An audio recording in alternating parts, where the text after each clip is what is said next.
소개받은 대로 저는 이제 홍익대학교의 국제디자인 전문대학원의 교수인데, 저는 이제 사실은 인문학이랑은 굉장히 거리가 먼 아주 하드코어 엔지니어입니다. 산업공학을 전공을 했고, 그다음에 석사는 산업공학 중에서 인간공학이라는 걸 공부를 하면서 조금 이제 인문 쪽으로 방향을 좀 틀고, 그리고 이제 박사 공부할 때는 엔지니어링 디자인, 공업 디자인을 하고 들어와서 아마 제가 한국에 있는 디자인 대학 교수 중에서는 아마 최초의 공과대학 출신의 디자인 교수입니다. 그래서 그 이후에 많은 후배들이 저랑 비슷한 길을 이렇게 따라오고 있고, 그래서 오늘 이제 제가 드리고 싶은 말씀은 부산이라는 도시에 대한 말씀을 하고 싶은데, 사실은 저는 서울 완전 촌놈이고요. 그것도 저희 집안이 이 사대문 안에서 태어났다 그래서 아버님이 귀에 못이 박히도록 들은 얘기가, 야, 우리는 그래도 문안 사람이야 라는 얘기를 굉장히 많이 들었습니다. 그래서 서울을 벗어난 게 고등학교 때 경주로 수학여행 간 게 서울을 벗어난 첫 번째였고요. 그 이후에 종로학원에서 재수를 하면서 저희 반에 부산 애들이 되게 많이 있었어요. 그러니까 공부를 잘하는데 떨어져서 종로학원으로 온 건지, 못했는데 떨어져서 종로학원으로 왔는지 모르겠는데, 하여튼 치열한 종로학원의 경쟁을 뚫고 들어온 애들이 한 반에 한 2, 3명씩은 다 부산 애들이에요.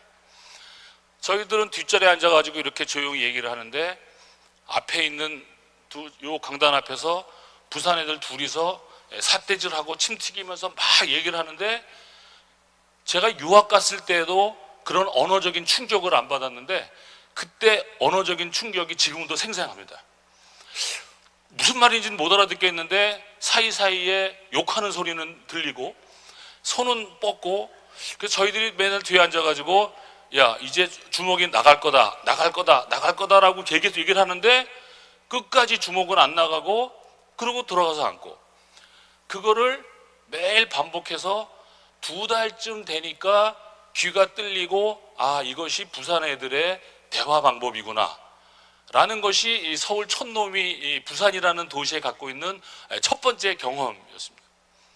그 이후에 이제 부산에 여러 가지 일로 와서 얘기를 들어보니까 이제 조금 이제 부산의 억양이 좀 들리기 시작을 해서 이 부산이라는 도시에 대한 그 매력을 너무나도 잘 아는 제3자의 입장에서 부산에 대한 얘기를, 그리고 어떻게 하면 이 부산이라는 이 자산을 더 크게 할 것이냐에 대한 저의 생각을 말씀드리도록 하겠습니다. 제가 작년 말부터 새로 바뀐 그 부산의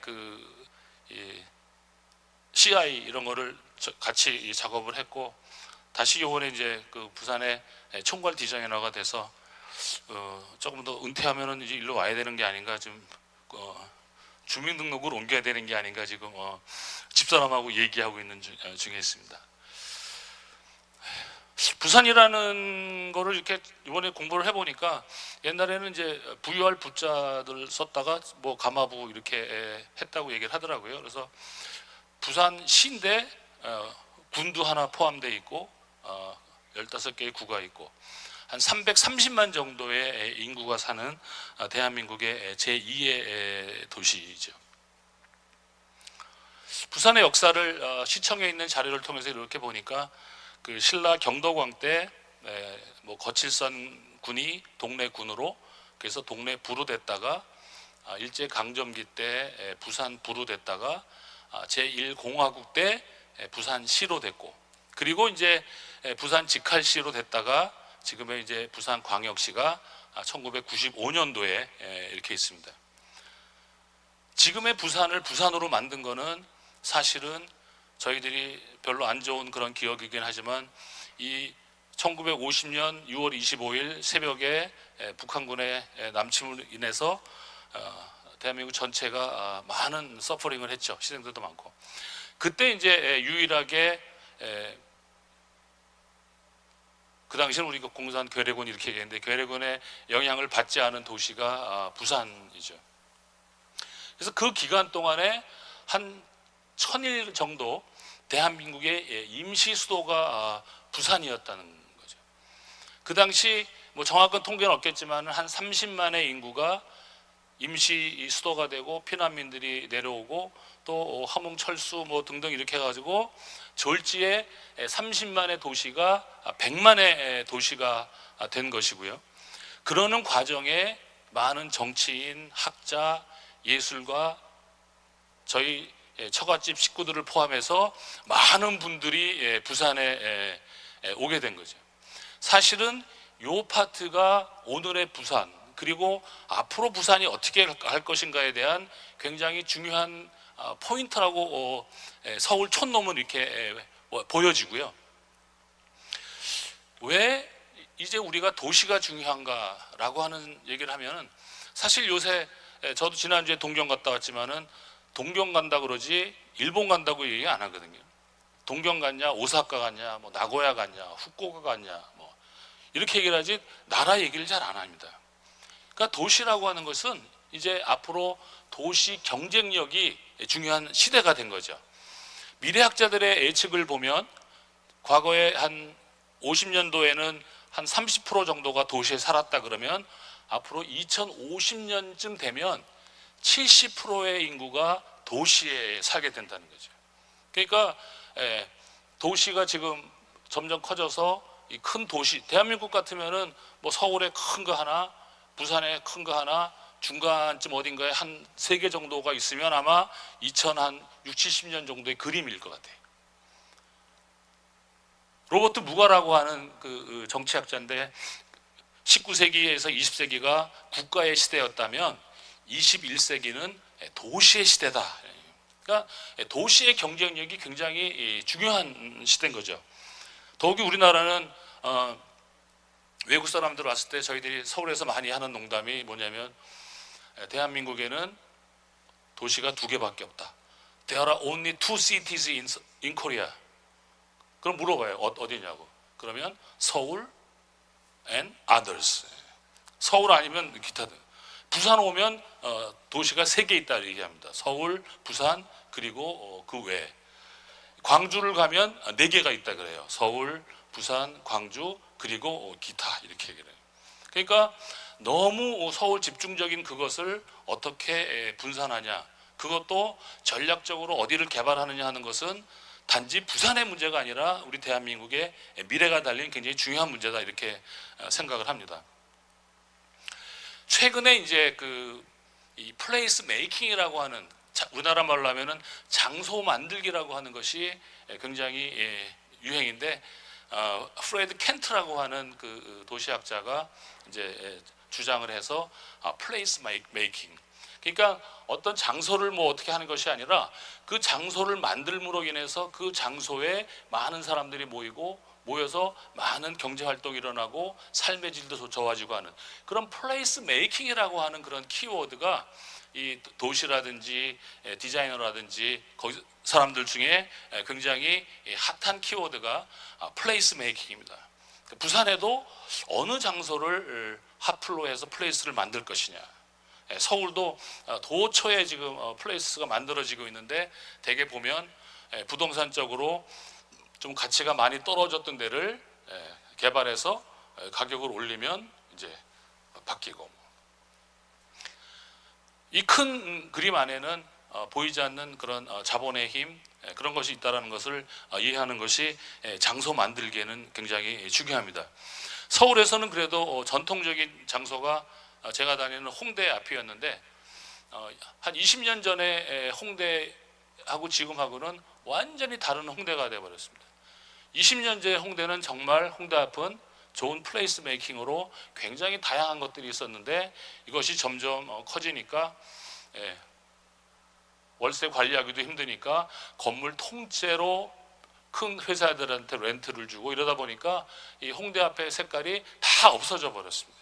그러니까 이제 뭐 당인이 발전소, 그다음에 합정동 저 북쪽으로 올라가면서 조금씩 이제 영역이 확대되고 있고요. 그러다 보니까 다시 홍대 앞에는 빈 장소들이 많이 생기겠죠. 다시 이제 좀 있으면 임대료가 떨어지겠죠. 다시 들어올 겁니다. 그러면 이제 또 그 과정을 계속 반복해서 새로 생긴 거가 어디 있나를 다 한 바퀴 돌아오면 또 다시 새로 생긴 데를 다녀야 되는 그런 운명을 갖고 있는 그런 얘기입니다. 그래서 이 플레이스 메이킹을 어떻게 할 것이냐 하는 것이 굉장히 중요한 이슈고요. 또 하나 이제 최근에 가장 큰 트렌드는 CX 이렇게 얘기하는데 커스터머 익스피리언스입니다. 고객 경험 이렇게 얘기를 하는데 지금 뭐 우리나라 대기업 현대자동차, 그다음에 뭐 삼성전자, LG전자 회장님들이 CX 하니까 CX라는 이름을 갖고 있는 부서가 몇 개가 있는지 모를 정도로 다 CX예요. 그래서 제가 이제 만나는 사람마다 그럼 CX라는 거의 정의가 뭐냐? 삼성전자의 CX라고 하는 거의 정의가 뭐냐? LG전자의 CX라는 거의 정의가 뭐냐? 몰라요. 왜 했냐? 이걸 해야 회장님 코드에 맞고 회장님께 보고할 일도 있고 이렇기 때문에 전부 다 CX 이렇게 하고 있어요.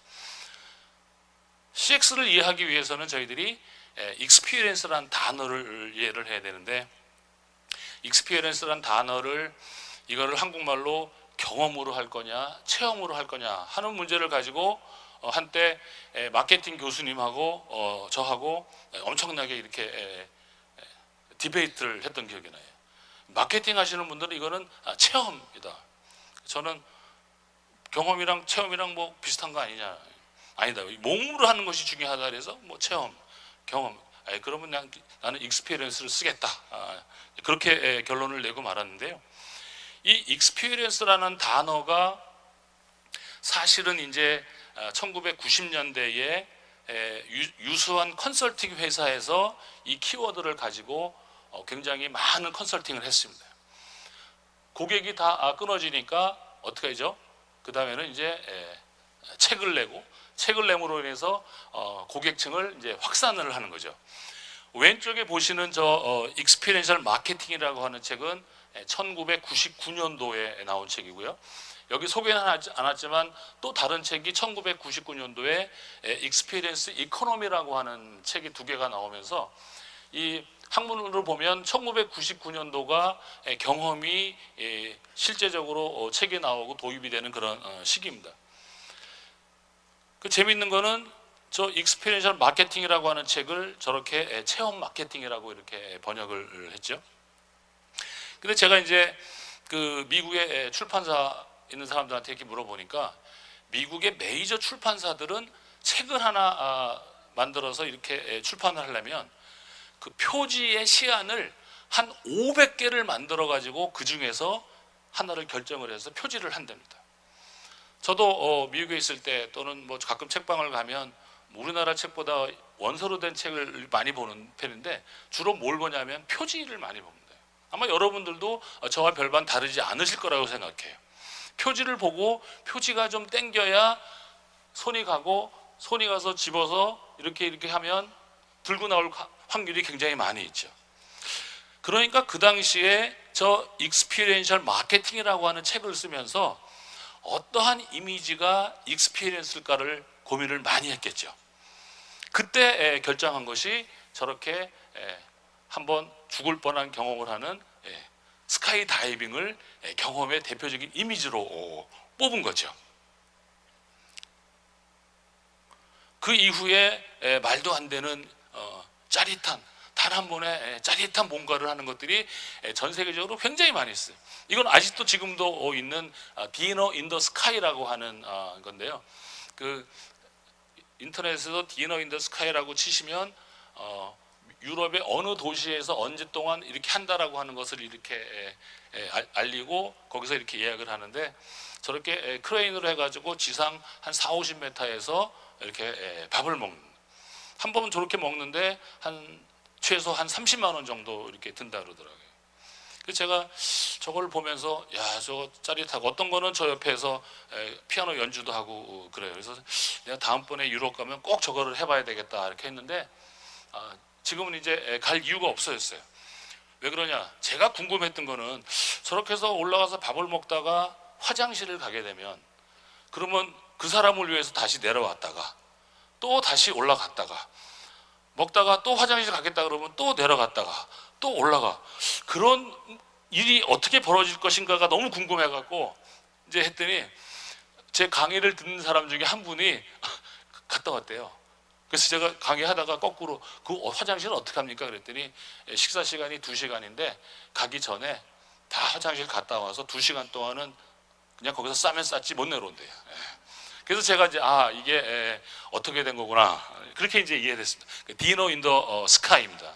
아직까지도 하늘 위에서 밥을 먹는 느낌이 어떨까, 어떤 경험일까에 대한 거는 아직도 좀 미스테리긴 하죠. 뭐 이런 캠핑카 뭐 어떨까요? 아침에 일어나서 문 열었더니 바로 떨어지는 절벽 뭐 이런 거죠.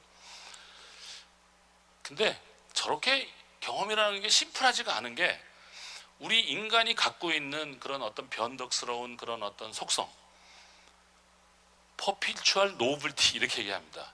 영원한 새로움이라고 번역을 할 수 있는데 이 얘기 무슨 얘기냐면 우리는 똑같은 두 개의 경험은 존재하지 않는다는 겁니다. 제가 들을 수 있는 아주 비근한 예는 제가 이제 미국에서 유학 생활하고 한 11년 만에 한국으로 오니까 저희 고등학교 친구들이 야 시끼야 너 그래 고생 많이 했다 그러면서 저를 신라 호텔 거기서 팔선이라고 하는 진짜 비싼 중국집에서 저를 짜장면을 사줬어요. 짜장면을 얻어먹는데 온 세상에 이렇게 맛있는 짜장면이 있나요? 얻어먹으면서 친구들 욕을 했어요. 야 시끼들아 니들은 내가 고생할 때 맨날 이런 거 먹고 살았다는 거냐? 막 이러면서 짜장면을 먹고 집에 갔는데 그냥 짜장면이 이 앞에서 왔다 갔다 하고 냄새가 이렇게 도는데 잠을 설쳤어요. 그 다음날 어제의 감동을 또 맛보려고 저 혼자 가서 짜장면을 또 시켜서 먹었어요. 두 번째 먹으니까요 아니 무슨 이따위 짜장면을 이렇게 비싸게 받아 먹냐. 어제 하루 전에 그 감동이 절대로 그 다음날 지속되지 않더라는 겁니다. 이것이 우리 인간이 갖고 있는 이 퍼피추얼 노블티라고 하는 속성이고 이 속성을 만족시키려고 하니까 기업들이 지금 거의 죽기 직전입니다. 어떻게 매번 고객들에게 새로운 걸 계속 주겠습니까? 거의 지금 CX 때문에 고객들은 죽을 지경이고요. 회사들은 죽을 지경이고 고객들은 아주 살팡이 난 거죠. 어떠한 새로운 경험을 할 수 있을 것인가에 대한.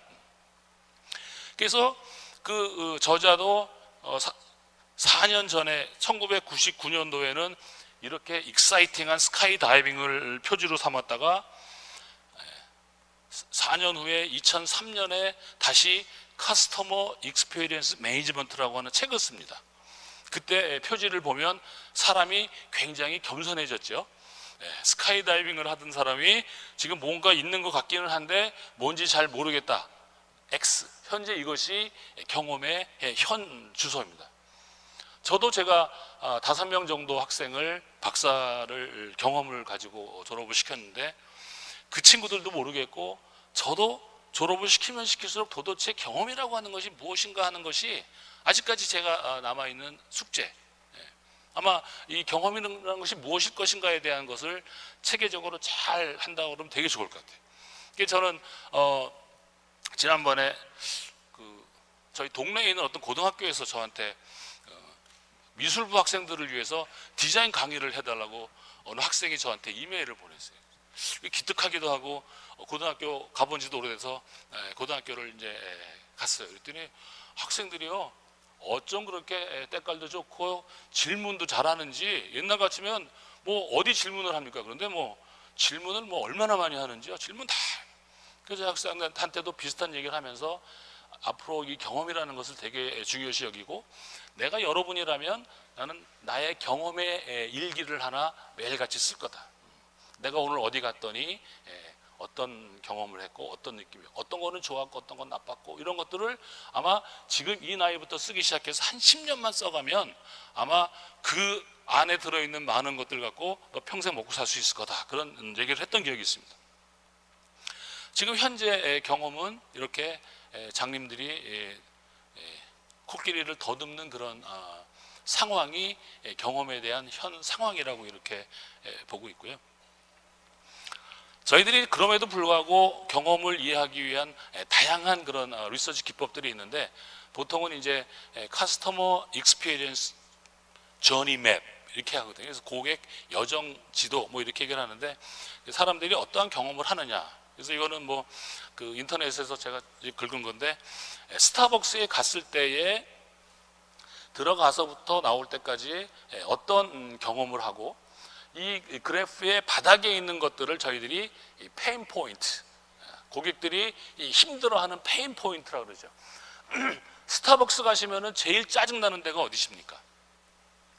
스타벅스에 가셨다. 제일 짜증나는 게 어디세요?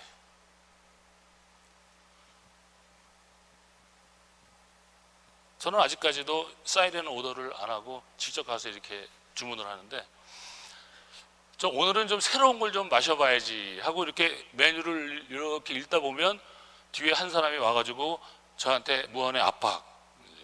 뒤를 돌아보면 그 뒤에 사람들이 촥촥 쓰기 시작을 해요. 그러면은 이렇게 하다가 따뜻한 아메리카노 이렇게 하고 나와가지고 이제 음료 나올 때까지 기다리면서 그때 어떤 음료가 있느냐를 이렇게 보게 되죠.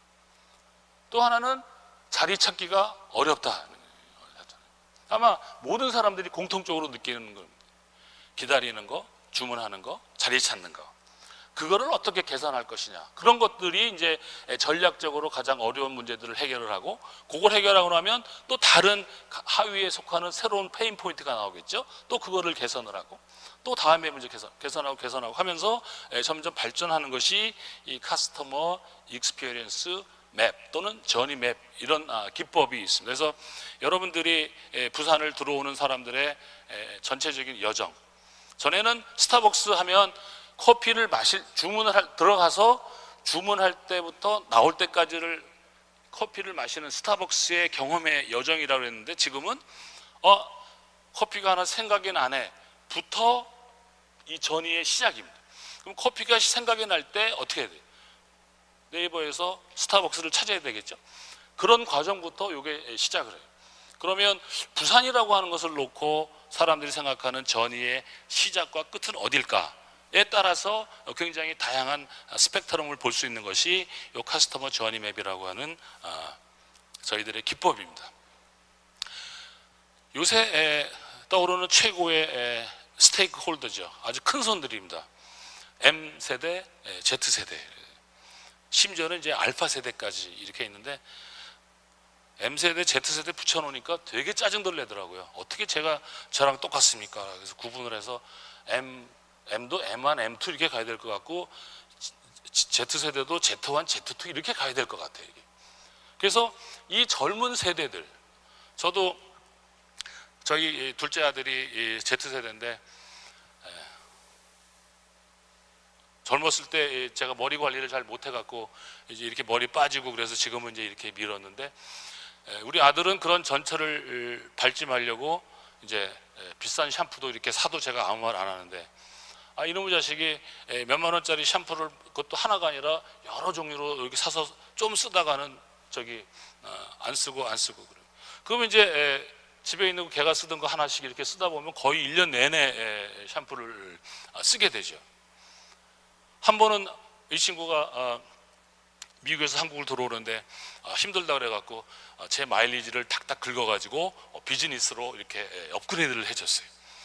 저희 세대에서 비즈니스를 타는 거는 보통 럭셔리가 아니죠. 거기서 주는 밥, 뭐 와인, 그 다음에 어미니티 백 이런 것들이 뭐 쓰지도 않고 열어보지도 않고 집에 갖고 오는데, 이 친구 딱 왔을 때 제가 제일 처음 물어본 질문이, 지금 생각해보면 너무 한심한데, 야, 그 비행기에서 준 그거 여행용 가방 갖고 왔지? 그랬더니 아니요 그래요. 갑자기 확 뚜껑이 열리는 거예요. 왜 안 갖고 왔어? 그거 막 이 자식이 말이지 막 야단을 쳤어요. 그랬더니 아니 그 열어보니까 뭐 화장품도 별 볼 일 없고, 있는 화장품 자기가 쓰는 것도 아니고 하니까 또 백도 후지고 그래서 그냥 버리고 왔다는 거예요. 이놈의 자식으로 막 야단을 쳤는데 집사람이 잠깐 보자고 그래서 이제 끌려 들어갔습니다. 그랬더니 당신은 진짜 교수로서의 자격도 없고 아빠로서의 자격도 없다는 거예요.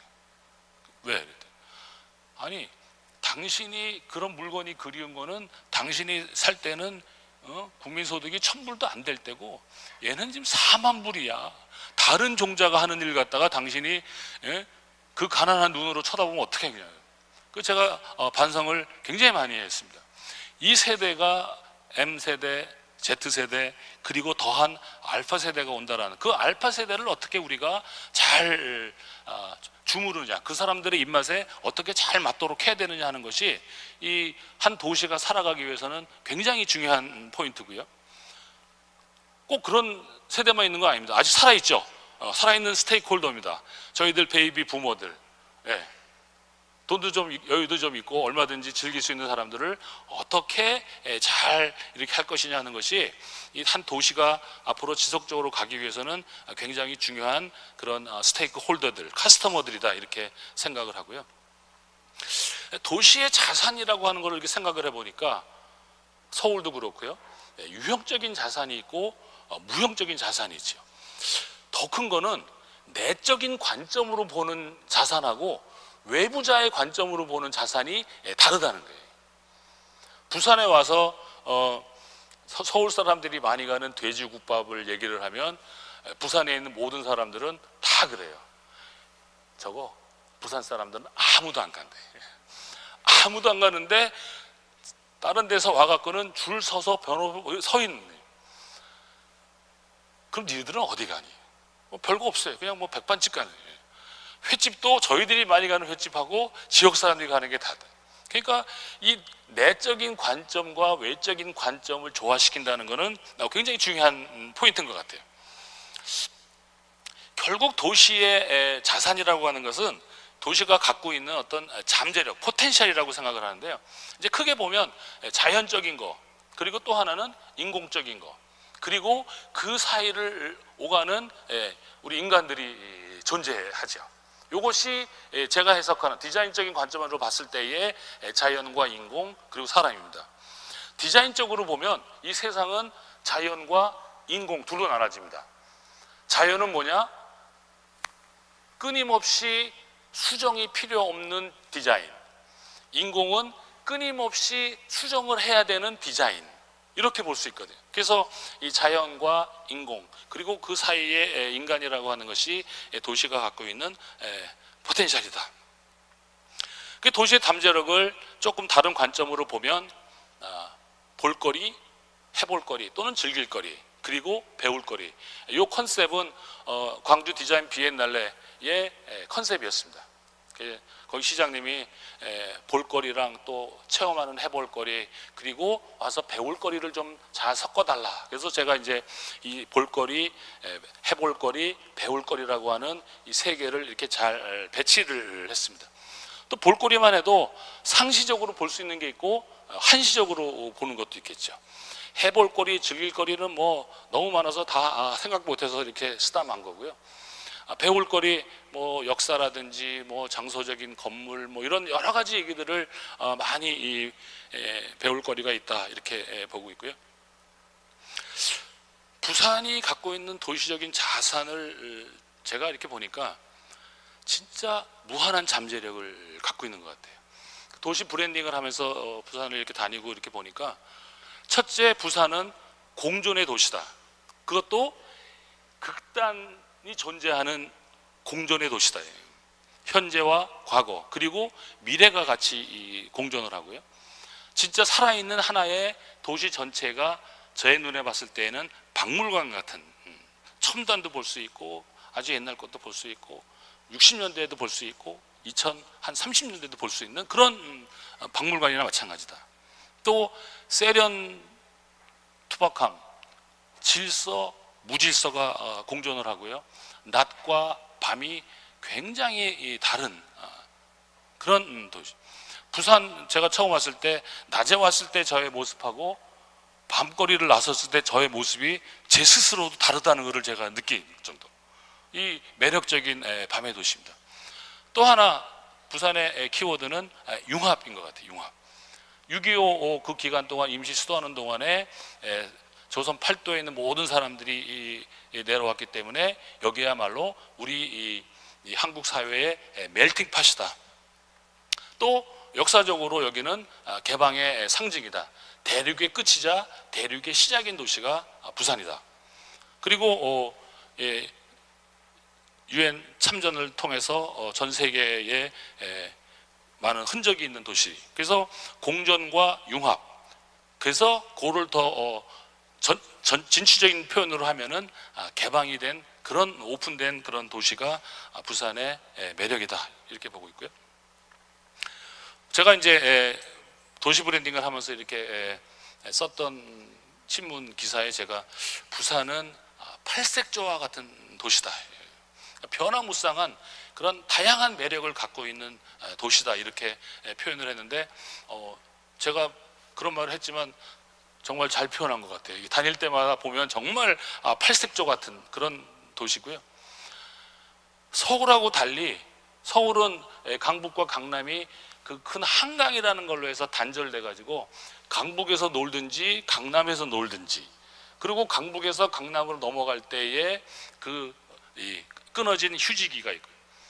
근데 이 부산은 이렇게 세로로 쭉 뻗으면서 김해에서부터 이렇게 올라오면 오른쪽엔 바다, 왼쪽엔 산, 그렇게 쭉 이어지면서 그 아주 컨티뉴어스하게 그라데이션, 바뀌는 그런 모습을 보여주는 도시다. 그래서 오늘 아침에 배운 단어인데 이리데센트라는 표현이 그런 뭐 영롱함, 무지갯빛 뭐 이런 표현이랍니다. 그래서 이리데센트한 도시다 이렇게 말씀을 드릴 수 있을 것 같습니다. 그래서 이제 부산이 갖고 있는 볼거리, 해볼거리, 그 다음에 배울거리를 그냥 제 관점에서 그냥 몇 개만 그냥 보면, 부산의 볼거리는 대표적인 해운대 마린시티죠. 저거 보면 뭐 굳이 싱가포르를 갈 이유가 없을 것 같고 홍콩 갈 이유가 없는 것 같아요. 지난번에 홍콩 갔다 왔는데 뭐 옛날 같지 않고요. 좋은 점은 언제든지 어느 식당을 가든지 예약 없이 갈 수 있다는 게 홍콩의 최근에 가장 큰 매력이었어요. 그런데 여기 마린시티에 오면은 싱가포르와 홍콩 동시에 볼 수 있는 그런 도시고요. 감천문화마을, 전에 제가 무슨 정부 지원 사업의 심사위원장이었는데 그때 이제 감천마을 도와주는 게 있어서 제가 이제 심사를 했더니 실사를 한번 오라 그래갖고 한번 와서 이 감천마을 이렇게 구석구석 다닌 적이 있습니다. 정말 살고 싶은 그런 동네. 근데 관광객이 많이 오면 거기 사시는 분들은 무지하게 짜증이 나죠. 저희 서울 그 옛날 대학로 캠퍼스 맞은편에 이화동에 벽화마을이라고 있는데 그 벽화마을이 벽화로 되게 유명한데 이 싸게 관광하는 중국 관광객들을 거기다가 이렇게 버스로 풀어놓습니다. 그러니까 막 수백 명이 돌아다니면서 떠들어대니까 이 동네 사람들이 못 살겠다 그래가지고 어떤 사람이 우리 벽화마을 안 해도 된다고 벽화를 지웠다가 아주 큰 고생을 한 그런 경우가 있어요. 그래서 뭐 유명하고 많은 사람들이 오는 거는 좋은데 거기에 사는 사람들의 리버빌리티, 그런 것들을 어떻게 보호해 줄 것이냐. 서울 북촌의 한옥마을 난리도 아닙니다. 그냥 온갖 떠들어대니까 아마 제가 저 안에 들어있다 그러면 아마 거의 정신이 나갈 정도로 아마 스트레스를 많이 받을 것 같아요. 그래서 이런 것들을 어떻게 좋아해야 되느냐 하는 문제인데, 그럼에도 불구하고 정말 예술과 낭만으로 이렇게 변화시킨 감천문화마을은 제가 강추하는 부산의 볼거리입니다. 그 다음에 제가 좋아하는 부평의 깡통시장, 저기서 그냥 걸어다니면서 하나씩 집어먹으면 분명히 밝을 때 들어갔는데 나와보면 껌껌한 그런 아주 무궁무진한 매력을 갖고 있는 부평 깡통시장이고요. 그 다음에 그 앞을 나오면은 이 보수동 책방 건물 이렇게 들어가서 보니까 옛날에 청계천에 그 많았던 중고책들 다 없어지고 여기 와 보니까 훨씬 거기보다 책들이 많이 있고 너무너무 재미있는 동네더라고요. 저기서 시간을 많이 보냈던 기억이 있습니다. 뭐 해운대 해수욕장, 뭐 두말하면 잔소리죠. 그 다음에 며칠 전에 했던 불꽃축제, 서울의 불꽃축제하고 요거하고 비교해 보면 근데 조금 서울이 좀 난 것 같아요. 거기는 이 건물과 건물 사이에 한강에다 이렇게 띄우기 때문에 저 뒤쪽에 이런 펼쳐지는 게 조금 더 다양합니다. 여기는 바다에다 그냥 쏘는 거라. 그 그다음에 광안대교, 많은 반대가 있었음에도 불구하고 광안대교 설치한 이후에 정말 부산의 볼거리가 된 광안대교. 그다음에 뭐 부산의 시립미술관, 그다음에 부산 현대미술관, 이런 것들이 이제 많이 되고 거기에 좋은 전시가 있을 때 사실은 도시의 품격이 올라가는 그런 일들이 벌어지고, 또 이걸 보기 위해서 외국에서 많은 사람들이 오기 때문에 굉장히 전략적으로 이 미술관을 어떻게 하느냐, 이런 것들은 굉장히 중요하고, 최근에는 뭐 이 근처를 중심으로 해서 많은 갤러리가 생기고, 또 부산에서 하는 여러 가지 아트 페어에 굉장히 많은 사람들이 온다는 것을 저희들이 잘 알고 있죠. 그다음에 뭐 부산의 최고의 볼거리는 역시 바닷가입니다. 저 다대포에부터 시작해갖고 저 어디까지 기장 넘어서 송정까지 펼쳐지는 그 바닷가는 정말 명품인 것 같아요. 그다음에 이제 최근에 고려 제강에 공장을 이렇게 한 F1963, 거기에 뭐 현대자동차 스튜디오도 있고, 뭐 도서관도 있고, 뭐 카페도 있고, 뭐 되게 많은 동네고요. 그 다음에 밀락더 마켓, 이거는 제가 아직 못 가봤는데 많은 사람들이 추천을 해서 제가 넣어놨습니다. 여기 한번 제가 꼭 가보려고 그러고 있습니다. 그 다음에 더 베이 101, 제가 강의 시간에 이 더 베이 101을 많이 해서 굉장히 많은 사람이 갔을 것 같은데, 저희 한국 사람이 생각하는 101하고 미국 사람들이 생각하는 101의 의미가 좀 약간 다르거든요. 미국적으로는 이 101이라는 개념이 기본이라는 뜻입니다. 그래서 예를 들어서 심리학 개론, Introduction to Psychology 그러면 대개 학수 번호가 Psychology 101 이렇게 돼요. 그래서 영어 회화에서 That's 101 그러면 그건 기본이다 이런 뜻인데, 제가 이제 그런 뜻인 줄 알고 이제 그때 우리 때 권만우 교수님이랑 한번 갔다가 이제 물어봤더니 부산의 101의 해석은 좀 다르더라고요. 고객을 100% 만족시켜서는 부족하다, 101% 만족을 시켜야 된다는 의미의 차고 넘친다는 의미의 101이더라고요. 그래서 이 문화적으로, 그래서 외국 사람들한테는 이거를 꼭 그렇게 설명을 해야 될 것 같아요. 어떻게 보면 이게 부산의 기본이다 이렇게 해도 될 것 같긴 한데, 우리는 여러분들을 훨씬 차고 넘치게 잘 만족시키는 데다 이렇게 하면 좋을 것 같고요. 그 다음에 이제 밀면, 부산 사람들은 별로 안 좋아하는데 홍대 앞에 있는 밀면 가게도 제가 많이 가서 밀면은 많이 먹고, 부산에 와서 먹어보니까 차이를 잘 모르겠어요. 진짜 맛있는 밀면집은 다 서울에서 하는 것 같은 느낌이 들었지만, 하여튼 부산 오면 꼭 먹고 싶은 게 밀면, 그다음에 돼지국밥, 그리고 제가 제일 좋아하는 온갖 종류의 생선회, 양식이 아니라 자연산 생선회 강추합니다. 그 다음에 이제 배울거리, 제가 옛날에 결혼할 때 한 30몇 년 전에 부산에 왔는데, 그때는 제 기억에 부산 하면 무조건 태종대였던 것 같아요. 그리고 그때 저희 형이 여기서 우사를 했는데 저를 데리고, 야 부산은 여기를 꼭 봐야 된다, 그래서 태종대를 갔던 기억이 있는데, 요새는 태종대라는 얘기를 별로 못 들어봤어요. 그래서 다시 이렇게 찾아보니까 그 신라 그 무열왕 김춘추가 여기서 많이 이렇게 뭐 활도 쏘고 많이 놀았다 그래서 태종대다 이렇게 얘기를 하더라고요. 그 다음에 그 유명한 해운대가 이 최치원의 호를 따가지고 만들었다는 해운대, 이런 거는 이번에 와서 많은 깨달음을 배우고 가는 그런 이슈고요. 그 다음에 세계 유일의 시설이죠. 제한 유엔 기념공원, 이거는 전 세계에 여기밖에 없는 그런 거기 때문에 이거는 굉장히 많은 배울거리가 될 수 있는 도시적인 자산이다 이렇게 보고 있습니다. 그 다음에 이제 좌수영 성지 등이 있죠. 한마디로 얘기하면 부산이 갖고 있는 도시적인 자산은 무한대다, 무한대. 그래도 부산이 갖고 있는 도시의 최고의 자산은 화끈하고 정 넘치는 부산 사람들인 것 같아요. 좀 무뚝뚝한 것 같아도 해줄 건 다 해주면서 그냥 이렇게 툭툭 이렇게 뱉는데, 재수할 때 서로 안 싸우면서 얘기하는 거를 보면 굉장히 친절해진 것 같은 느낌이 들지만, 하여튼 그래도 이 부산 사람들의 그런 따뜻한 정이 최고의 부산의 자산인 것 같아요. 최고의 경험을 줄 수 있는 그런 최고의 자산이 바로 부산 사람들이다, 이렇게 보고 있고요. 그러면 부산이 갖고 있는 이런 도시적인 자산, 무한한 잠재력을 어떻게 할 것이냐? 저는 이 공전과 융합이라고 하는 이 두 개가 갖고 있는 것을 어떻게 조화를 시킬 것이냐 하는 이 하모니가 가장 중요한 것 같아요. 개발을 하자니 그렇고 놔두자니 그렇고, 그랬을 때 이거를 어떻게 할 것이냐, 설치할 거냐 비울 거냐, 뭐 이런 여러 가지의 그 조화라고 하는 그 균형을 어떻게 맞출 것이냐 하는 것이 이 시와 또 여러분들이 다 같이 해야 되는 굉장히 중요한 과제인 것 같아요. 조화 균형을 어떻게 이룰 것이냐 하는 것이 굉장히 중요한 과제라고 보고요.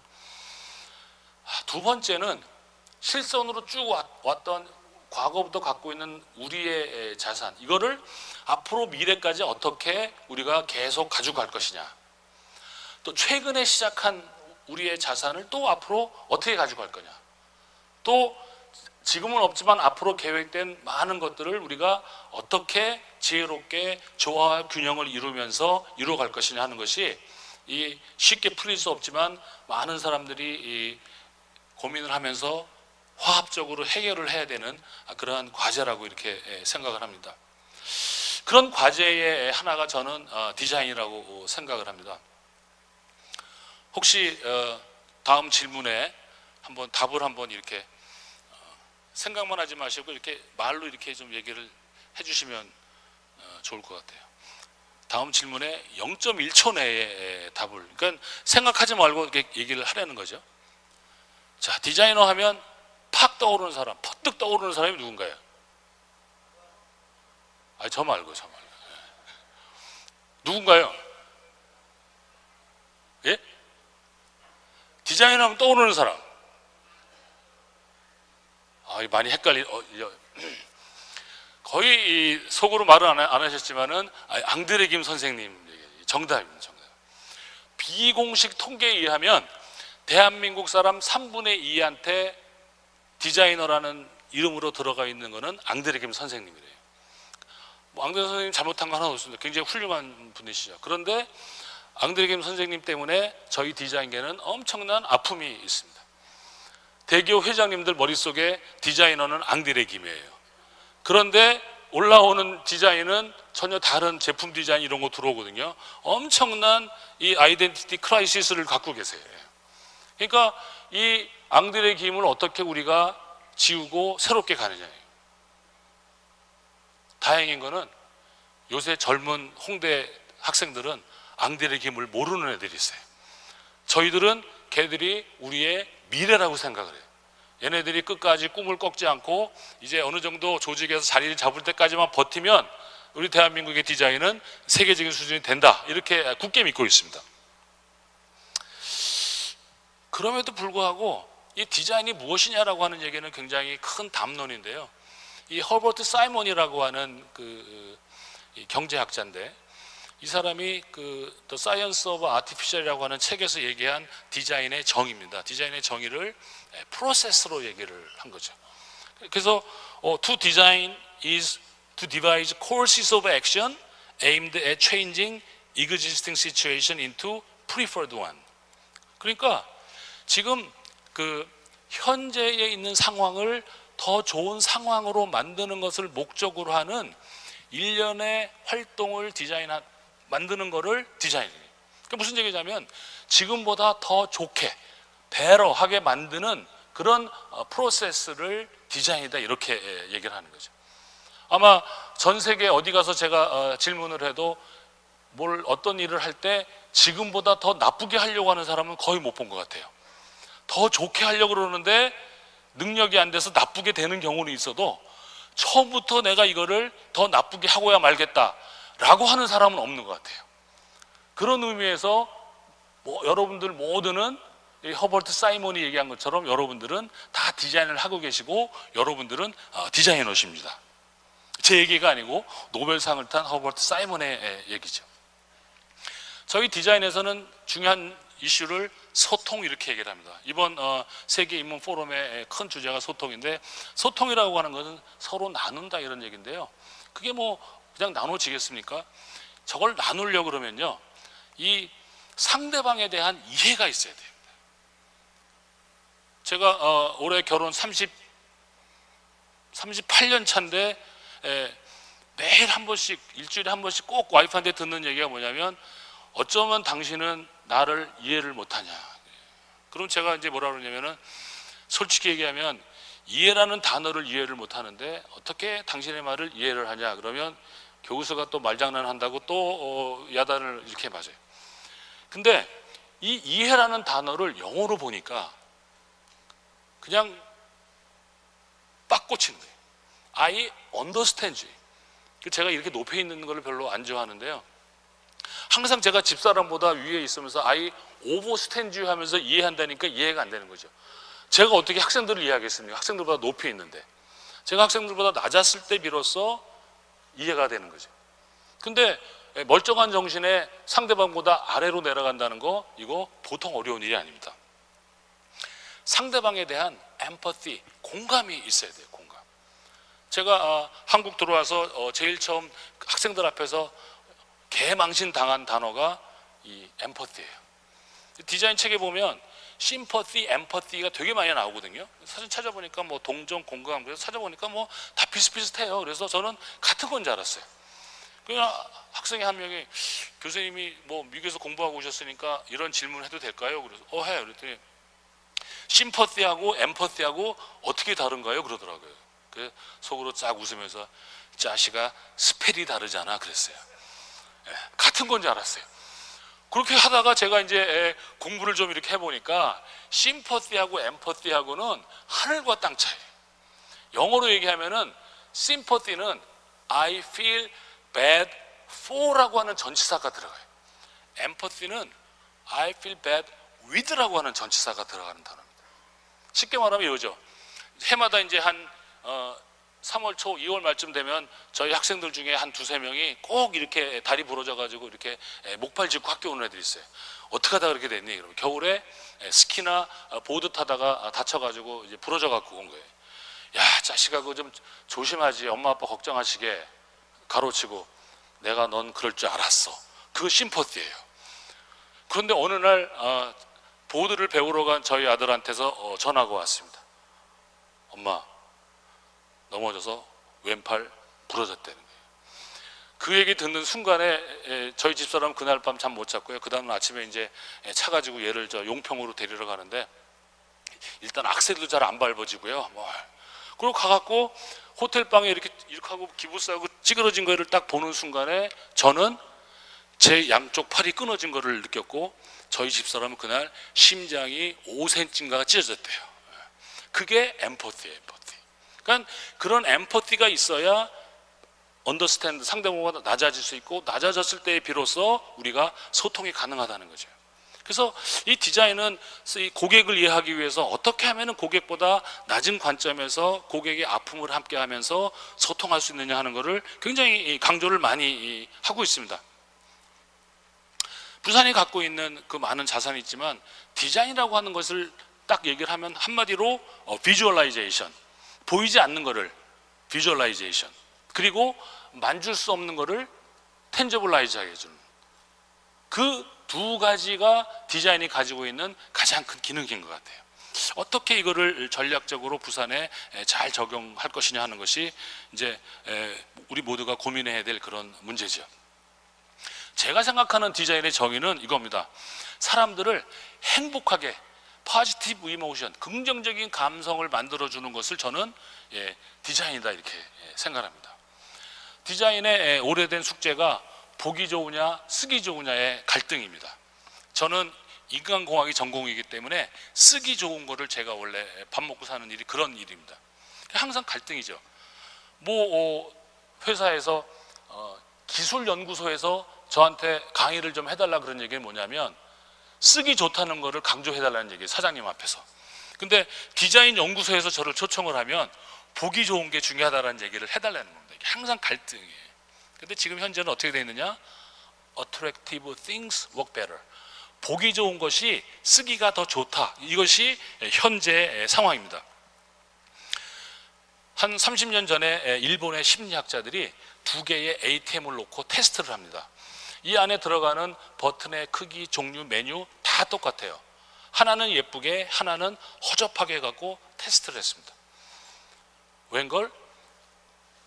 더 예쁘게 디자인된 ATM을 쓴 사람들의 사용성이 그렇지 않은 ATM을 쓴 사람들의 사용성보다 통계적으로 유의미하게 차이가 많이 났어요. 그 미국 학회에 가서 Attractive things work better 이렇게 얘기했어요. 그때 미국 사람들이 안 믿었어요. 야, 이거 말이 되냐? 모든 게 다 똑같은데 겉모습 때문에 저렇게 달라졌다는 거 우리는 이해할 수 없고, 이건 어쩌면은 너희들 일본의 문화적인 특징일지 모르니까 하고 완전히 까이고 연구 결과가 몇 년 동안 잠수를 탔습니다. 그러다가 몇 년 후에 이스라엘의 심리학자들이 이렇게 사전 연구를 해보니까 이런 연구가 있는 거예요. 이거 재밌겠네 해 연락을 해갖고 자료를 다 받아서 히브리 말로 바꿔서 테스트를 했어요. 웬걸? 이스라엘에서는 일본서 차이가 난 것보다도 더 심하게 보기 좋은 게 쓰기가 좋다 했어요. 그 다음부터 미국 사람들이 믿었을까요? 안 믿었을까요? 믿은 정도가 아니고요. 그때부터 경영에 이 직원들의 이모션을 활용을 하기 시작을 합니다. 어떻게 하면 직원들을 더 행복하게 해줄 거냐. 그래서 뭐 회사 안에 뭐 카페 만들고 뭐 놀이터 만들고 뭐 막 이렇게 하는 이유들이 요 연구를 시작으로 해서 사람들에게 이모션을 만들어주는 거예요. 이유는 딱 하나입니다. 사람들이 매력적인 것을 보게 되면 기분이 좋아지죠. 기분이 좋아지는 것을 저희들이 포지티브 이모션, 긍정적인 감정 상태 이렇게 얘기합니다. 긍정적인 감정 상태일 때는요, 저희들이 with first thinking, 그러니까 폭넓게 생각을 해요. 관대해집니다. 여유로워져요. 여러분들 윗사람들 결제 받으러 가실 때 언제 가십니까? 비서실에서 빨리 올라오라고, 지금 우리 사장님 기분 최고일 때 오라 그러면 그냥 후다닥 들어가서 싹 이렇게 디밀어야 좀 오타가 있어도 사인을 해주시지, 안에서 곡소리 나는데 들고 있다가 들어가서 사인 받는 사람은 없을 거예요. 그러니까 사람이 기분이 좀, 심지어 저한테 학생들이 사인 받으러 올 때도 제 분위기를 보고 와요. 그런데 제 분위기는 별로 안 좋은데 사인을 받아야 되면 요새 애들은 싹 들어와 가지고 아무 말 안 하고요, 달달한 초콜릿 이렇게 줘요. 드시라고. 나중에 먹을게 그러면 아니 지금 드시라고 그러면서 지도 하나 먹고 저도 하나 딱. 초콜릿 들어가는 순간 눈 녹듯이 녹으면서 기분이 좋아지죠. 사인해주고 보냅니다. 그러니까 사람이 여유로워지고 관대해지니까 왜 이게 안 돼? 짜증나는 게 아니라 이게 안 되면 이건가? 이게 아니면 저건가? 되게 재밌네 뭐 이러면서 목적을 달성하는 거예요. 그러니까 사용성이 좋아진다는 거죠. 그래서 도널드 노만이라고 하는 심리학자는 이거를 우리 뇌의 정보 처리하는 그 과정에 따라 가지고 비세럴 디자인, 비헤이비어럴 디자인, 리플렉티브 디자인 이렇게 얘기를 합니다. 본능적 디자인, 뭐 행태적 디자인, 뭐 회고적 디자인 뭐 이렇게 얘기를 하는데, 맨 밑에 있는 비세럴이라고 하는 거는 우리 내장의 이런 뜻이거든요. 본능적인 겁니다. 딱 봤을 때 느끼는 형태, 색상, 그리고 우리가 만져봤을 때 요 질감, 그리고 얼마만큼 잘 마무리했느냐, 그 파트가 비세럴 디자인. 그 단계를 통과하지 못하면 그 다음 단계까지 가지 못해. 야, 우리 제품이 말이지 얼마나 쓰기 좋은데 아무리 얘기해봐야 거기까지 못 가고 사장되는 제품들이 수도 없이 많이 있어. 어땠든지 간에 척 봤을 때, 만져봤을 때 사람들에게 기분 좋게 포지티브한 이모션을 만들어주지 않으면 그 디자인은 실패한 거다. 그 제품은 실패한 거다는 거죠. 도시의 성공과 디자인, 저는 디자인이라고 하는 것이 이노베이션, 즉 엄청난 새로운 뭘 가지고 엄청나게 큰 새로운 가치를 만들어내는 일을 이노베이션, 혁신이라고 얘기를 하는데, 그 혁신을 하기 위해서 가장 가성비가 좋은 수단이 저는 디자인이라고 생각합니다.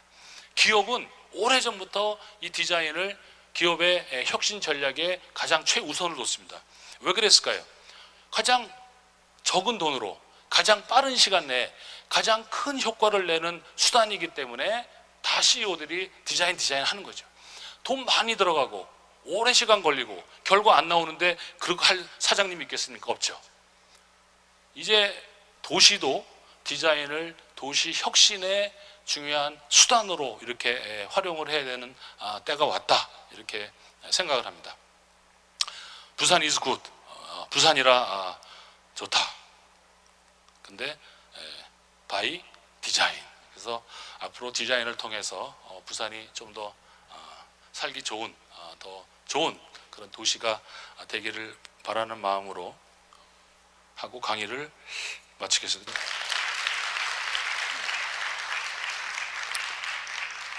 네, 질의응답 시간을 가져보도록 하겠습니다. 저는 질문이라기보다는 부탁을 하나 드리려고요. 한때 부산에 저 범일동이라는 동네에 극장이 많았습니다. 3일 극장이라든지 뭐 보림 극장이라든지, 그 극장 주변에는 그 우리나라 한참 경제 성장기에 그 고무공장, 신발 공장들이 많이 있습니다. 그래서 이제 그분들이, 거기 일하시는 분들이 그 이제 극장을 찾아가서 이제 고된 가난한 일상을 이제 벗어나는 이제 그런 탈출구가 되기도 했죠. 그런데 그 보림 극장이 지금은 이제 문을 닫은 지 오래됩니다. 제가 최근에 거기 한번 가보니까 보림 극장이 자취가 하나도 없어요. 뭔가 좀 남겨놨으면은 기억이라게 됐으면 참 좋겠다, 그런 안타까움이 컸는데요. 너무 아쉽다고 생각을 합니다. 그래서 아까 말씀드린 대로 이게 새롭게 개발을 하느냐 아니면 그거를 유지를 하느냐 하는 그런 이슈가 사실은 굉장히 그 복잡한 문제이기 때문에 많은 분들이 그런 문제에 대해서 서로 의견을 나누고 오랜 세월 동안 얘기를 하면서 서서히 이렇게 합의를 가져가야 되는 굉장히 중요한 문제인 것 같아요. 어떻게 하면은 이 시민들의 의식, 그다음에 시민들의 이거를 높일 것이냐 하는 것이 사실은 굉장히 중요한 문제인 것 같아요. 디자인이 공간적인 뭐 물리적인 디자인도 중요하지만은도 있는 것을 어떻게 디자인할 것인가 하는 그 디자인하는 사람을 가치 있게 여길 때 부산의 가치가 더 같이 올라가지 않느냐, 이렇게 생각하는데 교수님 어떻게 생각하십니까? 어떻게 하면은 이 서울이라든지 이런 데랑 편중돼 있는 이 디자이너의 어떤 수준, 이런 것들을 잘 맞출 것인가 하는 것이 굉장한 고민이고요. 이 지역에 있는, 부산에만 해도 좋은 대학들이 많이 있는데 이 좋은 대학의 대학원이 잘 돼야 사실 전국적으로 건강한 건전한 디자인이 되는데 막 다 부산 애들이 다 서울 올라와 가지고 저희 학교로 다 홍대로 다 옵니다. 그러니까 홍대는 대학원을 많이 뽑지만 디자인 쪽 아니고는 학생들이 안 와요. 그러니까 점점 디자인을 넓히다 보니까 다 디자인을 오니까 뭐 같이 망하는 거지. 그래서 어떻게 다음 세대에게 좋은 디자인을 가르칠 것인가에 대한 게 굉장히 중요하고요. 절대적으로 동감하는 그런 말씀 해주셨습니다. 감사합니다.